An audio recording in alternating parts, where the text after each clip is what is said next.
Hello friends, welcome to Code with Kartiki. Today we will see the way to generate random number in Python.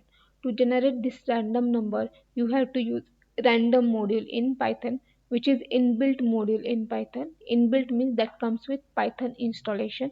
First you have to import this module, import random,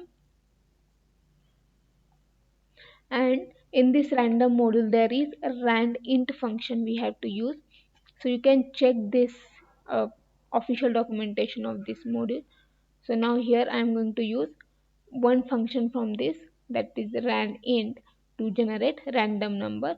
So I will take here rnum variable, and in this variable we are going to take this random number.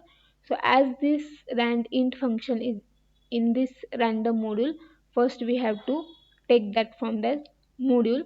So randint, here I have taken, and this randint function takes two arguments.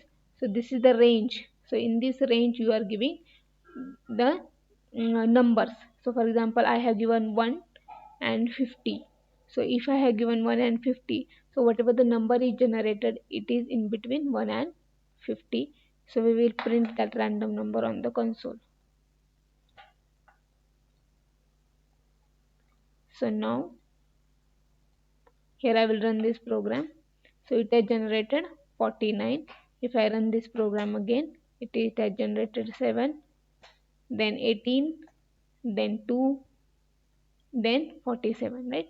So in this way, using this random module, in this module you have randint function. So this function will generate integer value. So as it is randint means it is generating random integer in this range, right? So if you like the content of my channel, please subscribe and press bell icon to get notification. Thanks for watching the video.